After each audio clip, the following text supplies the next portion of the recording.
Hello, everyone.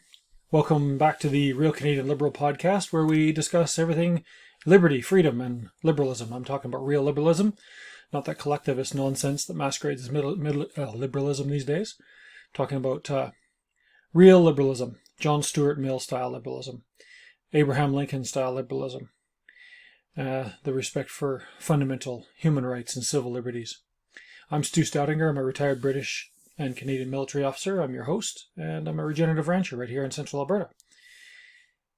This evening, I'd like to look at a subject that has come up. It's unfortunate this COVID-19 pandemic malarkey, garbage, debacle, whatever you want to call it, has brought out some of the worst of our society.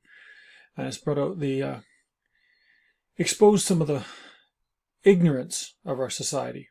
And unfortunately, this is becoming an all too familiar problem. And to highlight that, I'd like to read a letter to the editor that was published, came out, I think it was today's Red Deer Advocate, or maybe yesterday's. It's a letter to the editor, written, and I'd just like to read it out, and then maybe go through it, and just highlight some of the problems that some of this rhetoric, for want of a better expression, highlights here. So this letter is entitled, "Not a Crime Against Humanity." Now, that's a very interesting choice of a title. I'll just go through it, and then you can get a feel for what it says here. "I have not been in a grocery store since March 12th, 2020. I wear a mask when I enter areas where others are gathered, including the medical day room at Red Deer Hospital, where I go every 22 to 26 days for an infusion of white blood cells. I worked as a social studies teacher for 30 years, and in that profession, one of my key roles was to lead students through the process of analyzing and assessing significant historical events. Our curriculum included the examination of real crimes against humanity. We studied historical events, and one of the major topics was the Holocaust. In today's world, it is safe to say that there are very few people in the Western world who don't know about the imprisonment and slaughter of 6 million Jews under Hitler's Nazi regime. This is an example of a real crime against humanity. While driving down Main Street in Innisfail last week, I noticed a sign in the window of 2 non-essential stores that read, 'Lockdowns are a crime against humanity.' My first reaction was one of disbelief, quickly followed by disappointment. I thought, how can anyone in a non-essential business in Innisfail, Alberta, Canada, in 2021 identify pandemic-related government health regulations as a crime against humanity? I must reiterate, these 2 stores were both open. I am left wondering if the general population has a meaningful and relevant understanding of historical terms such as the one in question. I am also left wondering how victims of a bona fide crime against humanity might react to such offensive signage. Can we equate the economic and psychological stresses of a mid-pandemic lockdown with the horrors of Auschwitz? Is it really fair to equate the implementation of pandemic-related safety guidelines with the slaughter of millions and millions of vulnerable and innocent victims of concentration camps? Obviously, reduced business activity will have negative impacts on multiple levels. However, if our health experts and elected government leaders on all political levels determine it necessary to restrict economic freedom, how insightful or accurate is it to say they are committing a crime against humanity? I wish to draw awareness to the flagrant misuse and apparent acceptance of dangerous messaging that undermines the health and safety of those most at risk. Regardless of these blatant displays of selfishness, I am optimistically confident that most Canadians are reasonable and informed, and they have a deep sense of concern and empathy for one another. I like to think that Canadians love their neighbours. I like to think that they anchor the decisions in compassion, science, reason, intellectual analysis. I like to think that, in a crisis such as a pandemic, Canadians will, once again, band together to fight a common enemy, COVID-19, and will do so with grace, fortitude, and perseverance. Bruce Mador, Innisfail." Well, some people might ask how I'm qualified to talk about some of these things. Well, I have a bit of experience with crimes against humanity. I flew a helicopter full of bones from a mass grave from Banja Luka to Sarajevo back in 2003. It was going to be used as evidence in a tribunal of some of the purveyors of the genocides that occurred in Bosnia in the mid-1990s. I then served in Iraq, where one evening in 2007, as I was flying in a two-ship of helicopters towards Baghdad, there was a large flash on the horizon. We quickly put out a radio call, informed them that there had been an explosion of some sort, and we were first on the scene. The scene where 200 innocent Iraqis had been killed by a vehicle-borne IED in a street market. It took about a week for the smell of burning plastic and bodies to get out of my nostrils. I'm well aware of the costs of violating human rights. Well aware of how horribly wrong the world can go. It's not as though I'm not educated in this. I've attended intermediate command and staff college at Joint Services Command and Staff College in the UK. It's equivalent of a level 7 diploma in international and strategic studies. I had the highest social studies 30 mark of my year in Alberta, tied with some other student. And I've got 1,500 history books in my own collection. This happens to be a topic I'm very, very well versed in. And Mr. Mador, who taught social studies for 30 years, which unfortunately is not a very robust study of these things. If he had done a little bit of background research into the subjects he was covering, would know better than to write a letter like this. So I just may as well just go chronologically through it and have a discussion. He's not been at a grocery store since March 12th, 2020. Worn a mask the whole time. Now, it is unfortunate. He obviously has some health issues, which is why he has to go and get white blood cell infusions, and I would not hold that against him. You know, I have a family that's got a lot of autoimmune disorders, so I understand what it's like to have a chronic medical problem to deal with. But he's wearing a mask every day since last year, despite the fact that there's no scientific evidence that those masks do any good whatsoever. It's a placebo. And so later on in his letter, he asked people to use critical analysis and thinking. Well, the fact is, we have 15 peer-reviewed scientific research studies, randomized controlled trials or cluster randomized controlled trials on the use of masks. And those trials are pretty clear. One of them, the only one that covers cloth masks, says that they increase infection rates by 300%. And the rest say that in the public setting, there's no statistical benefit to wearing them at all. So, straight away, Mr. Mador is admitting that he's not actually taken the time to look at the science behind this pandemic. He's not been to a grocery store since March 12th, 2020. That again is a shame. There are lots of grocery stores, including our own store, that offer curbside pickup. And the risk to Mr. Mador to come visit a store like ours, or at least come and do a pickup, is extremely low. Yes, he might be in a high-risk category, but it's still very low. And there are people out there that are willing to cater specifically to people like Mr. Mador. So it is unfortunate that he's not gone to a grocery store, because I'm quite sure someone could make appropriate arrangements for him. He then goes on to talk about having been a social studies teacher, discussing things like the Holocaust. And he says that it's safe to say that most people in the Western world know about the Holocaust. Well, unfortunately, they don't. If you look at studies of people in the Western world under the age of 30, it's approaching a majority that don't know about the Holocaust. And unfortunately, Mr. Mador has missed out the fact that when he was teaching the Holocaust and the factors surrounding the Holocaust, he quite obviously missed out the events that led up to it. So even his own students do not understand the Holocaust. You see, the Holocaust, the killing of 6 million Jews and 4 million others, Slavs and Gypsies, etc., deliberate murder, not counting the other 25 or 30 million war dead in the European theater of operations. What Mr. Mador Mrs. Otto's, that was just the culmination of a very long string of human rights violations that started off with the influenza epidemic in Europe in 1933, which the Nazis then used as justification for bringing in broad-sweeping public health measures across Germany. Right? And they had the Clean Your Factory campaign and all sorts of stuff that was,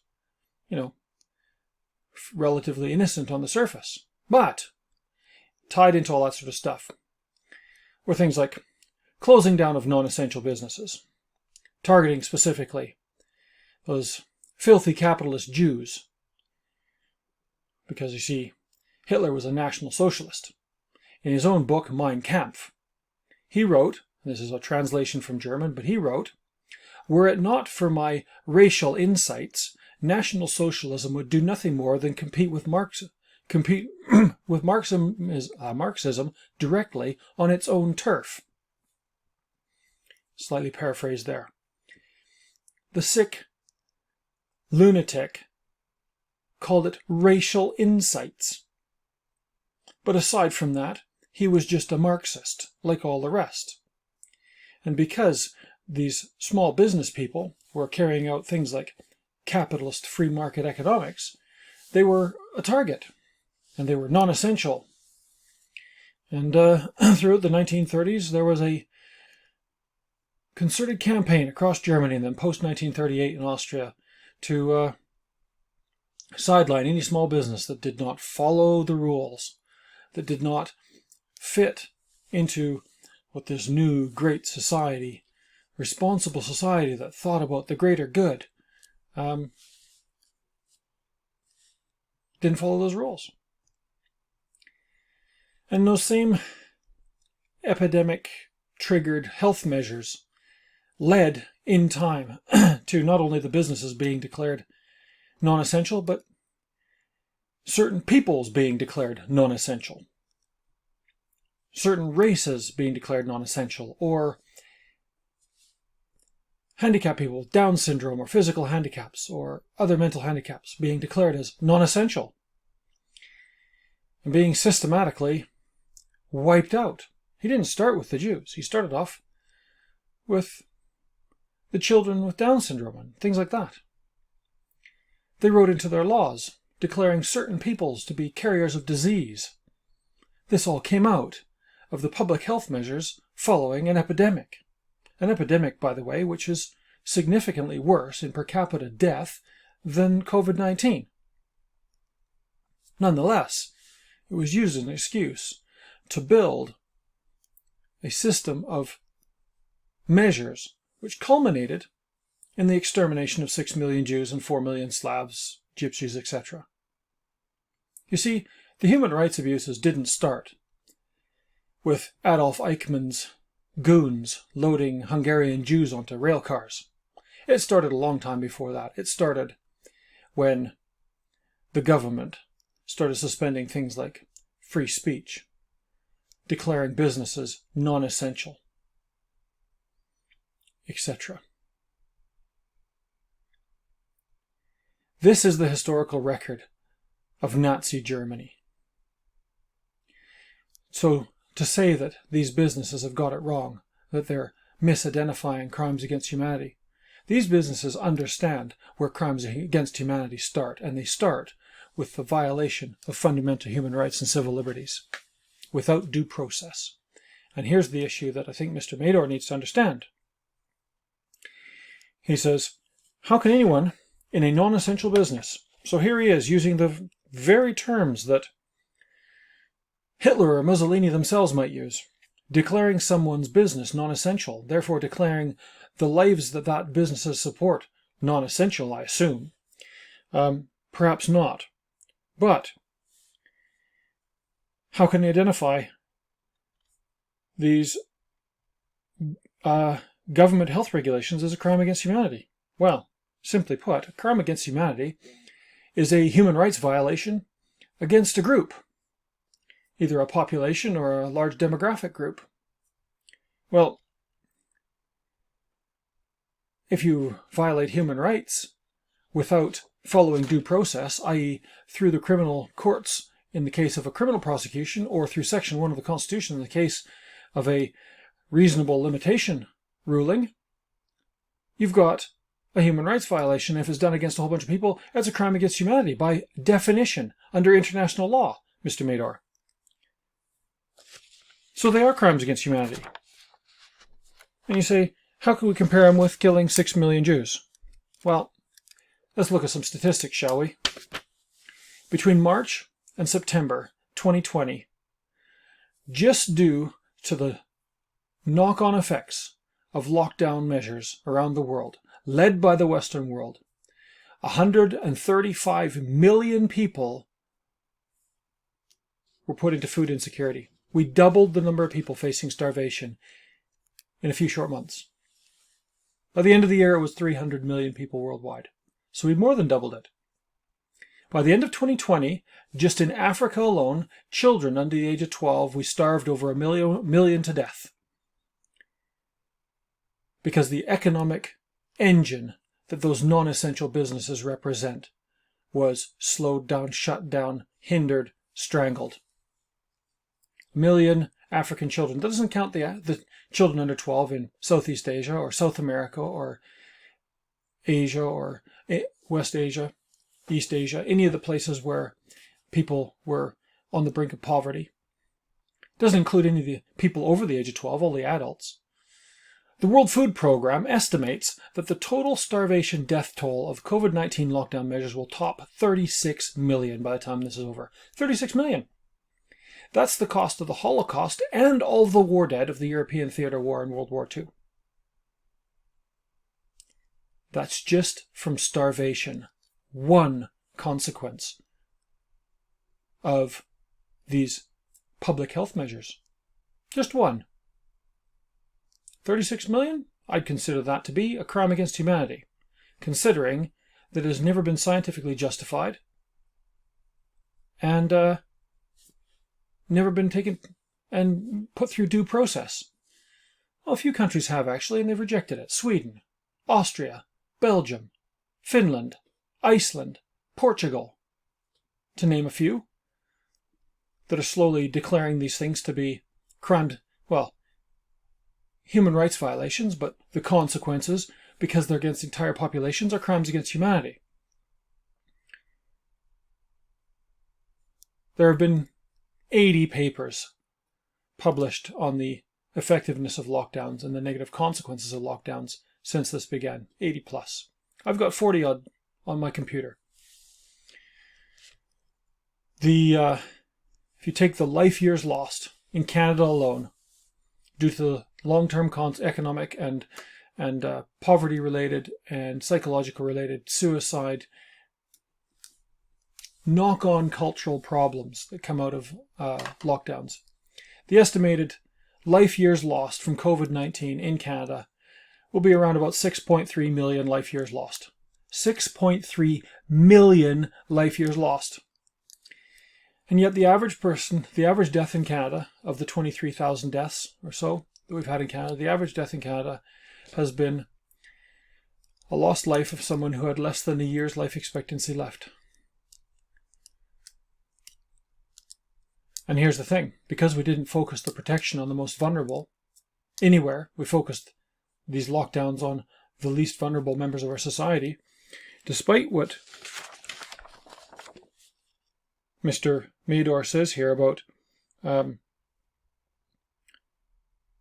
people having a concern and empathy for one another.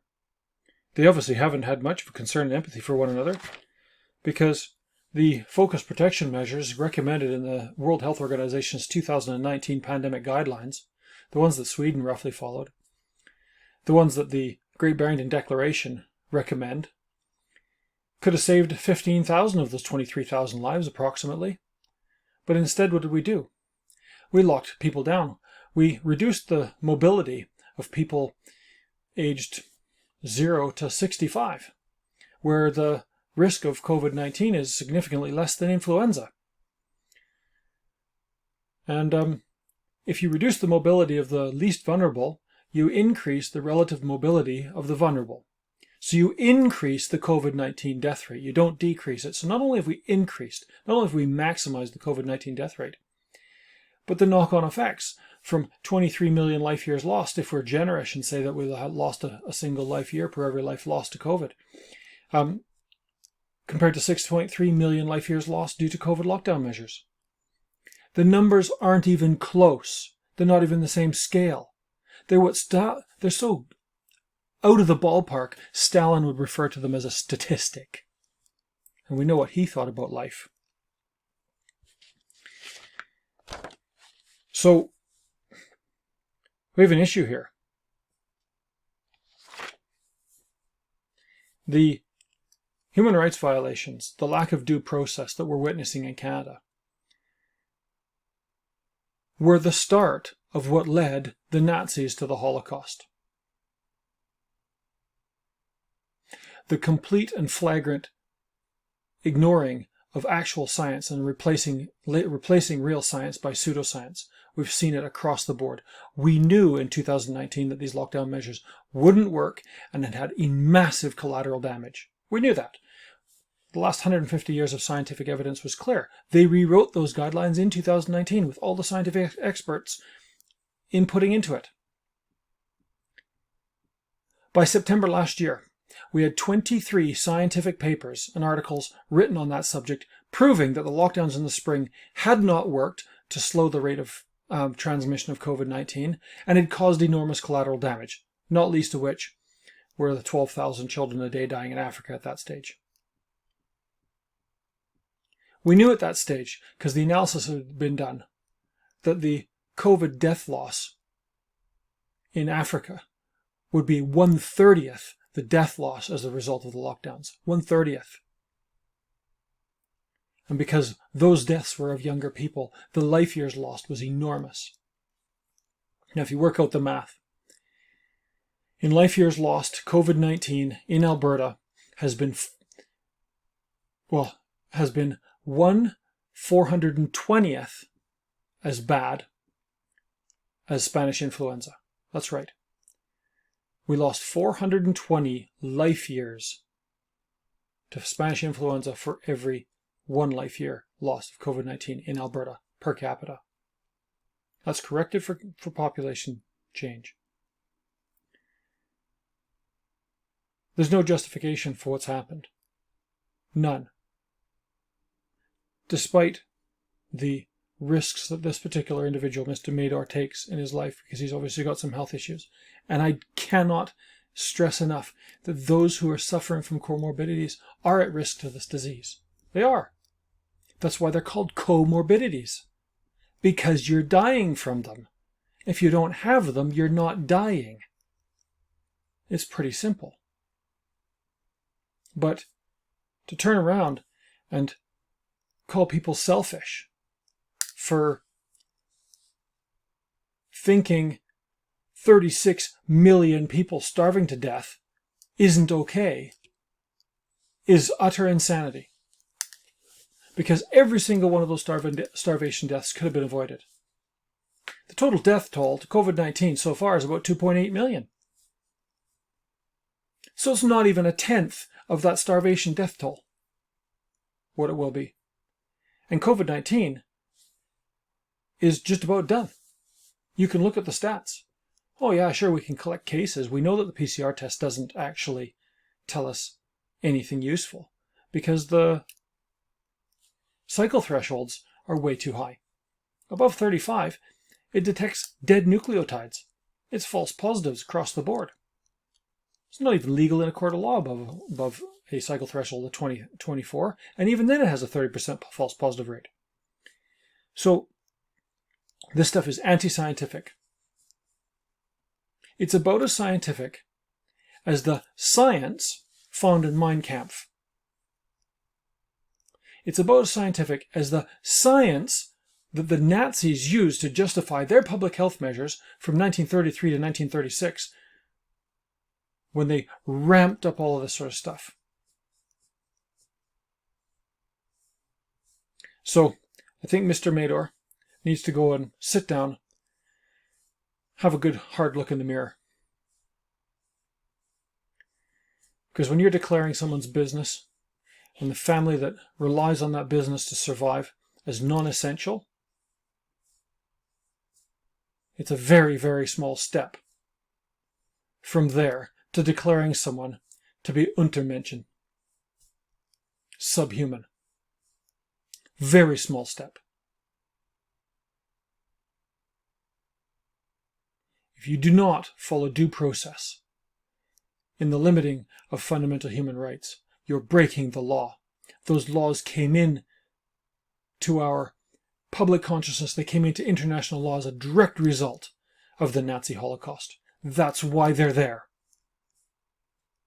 So, Mr. Mador, what I suggest you do is you go have a look at the German public health measures from 1933, 34, 35, 36, and how that was written into their law, and how that was used through propaganda and everything else to vilify certain members and certain groups in society, and to shut down businesses and create a corporatist economy to replace the free market that they had before that. To weld power into the hands of a few corporate elites and government bureaucrats. The foundation of fascist society is corporatism, syndicalism, slightly different from National Socialism. But for the person with the boot on their throat, it makes a little difference. And then, Mr. Mador, what I suggest you do is you go read the Rome Statute. Read the Nuremberg Charter that it came from. And find out what crimes against humanity really are. Because I've seen crimes against humanity with my own eyes. I've seen little children butchered by people who believed that those children were non-essential. That there was a greater goal that justified wiping them off the face of the planet. And that mindset starts when someone starts declaring someone else's livelihood non-essential, or declaring their position non-essential, or their life non-essential. It starts there. It's the mindset. So I suggest you go read the Rome Statute. You read the history behind the Rome Statute. And then you go and read your letter again and see how much sense it makes. It's despicable, extraordinarily poor taste, and it is an embarrassment to Canada to have people thinking like this. I'm a reserve list Royal Air Force officer. 55,000 of my former colleagues died in the skies over Europe in Bomber Command alone, stopping this sort of stuff. I know what crimes against humanity are, and I know what the consequences are. I've buried 7 of my friends stopping this stuff. 7 colleagues, 3 of whom were fathers of young children. And you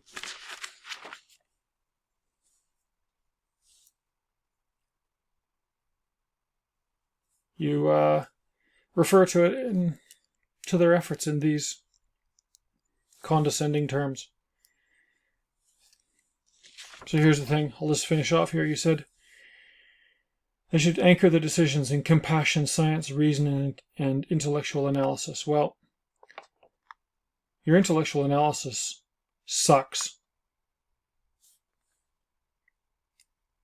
Your knowledge of history sucks. Your knowledge of the history of the steps it took from the Nazis gaining power in 1933 to getting through the Holocaust in the 1942, 43, 44 when it was at its peak is sadly lacking.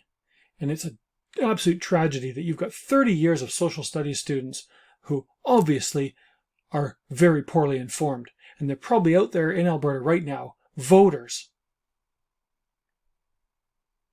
who have no idea the danger they're in. or the danger that they might be putting everyone else in. Science. You've been wearing a mask since it started. You may be wearing a mask that screens out viruses. Maybe.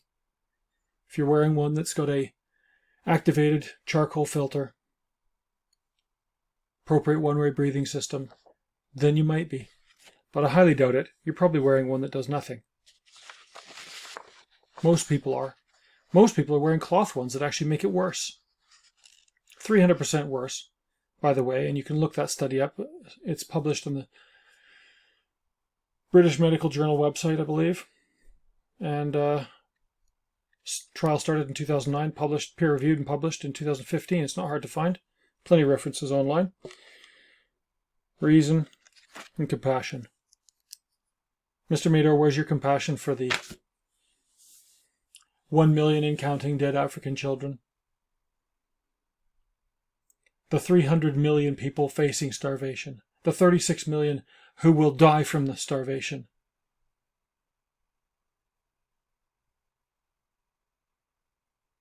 The consequences of these lockdowns will exceed the consequences of COVID-19 by probably 2 orders of magnitude by the time we're done. Where's your compassion for all those lives?